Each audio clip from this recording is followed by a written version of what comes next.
So I suspect some of you are probably wondering, why am I sitting here in front of an extinguished little cook fire? Well, the reason is every year there are wildfires that happen because someone did not properly extinguish their cook fire or their warming fire. And sometimes those are hunters. And the last thing I want is for hunters to be doing things that gives us all a bad name. It can end up in closed access, it can end up in property damage, personal injury. Just south of where I'm at right now, 10 or 15 years ago, two hunters were up on a ridge. It was late October, they got cold, they started a little warming fire. And the wind was really brutal that day, and it got away from them. And it burned tens of thousands of acres. And now there are some ranches over there that used to allow public access. Done.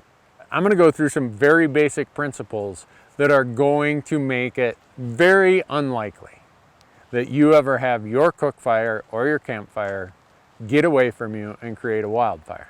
The very first thing is know what the conditions are at the time you're out in the field. Make sure that the fire is no bigger than what you need. And I don't care if it's a warming fire or if it's a cook fire. You'll see, yeah, we put a rock ring around it, but one of the other things we did is we took sticks and we worked away all of the vegetation. Even though right now, very low fire risk because it's been raining here a lot, it's September, the temperatures are dropping, it's getting cool at night, you still want to remove all this vegetation. And then there's a creek right there. We picked a low spot, which is going to have much more damp soil. So underneath this fire pit, we scraped it right down to nothing but mineral, nothing but soil underneath there. All the time when our fire's going, we got a bucket that has water. And when we get ready to extinguish it, we're going to use that. If you're up on a ridge and there's only snow, well, use snow. And if there's no snow, use dirt, use other debris that is not going to burn. The general rule about when you leave your campfire or your warming fire is take your bare hand. Don't take a glove, take your bare hand. And if it is too hot to touch, it's too hot to leave. And we're talking about hundreds of thousands of dollars, millions of dollars to control some of these fires that get away.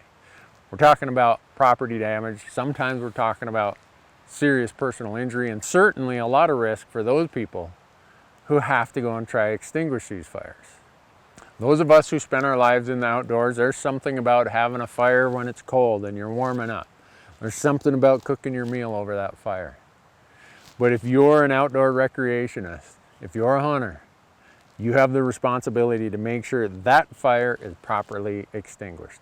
If it's too hot to touch, it's too hot to leave. Thanks for watching.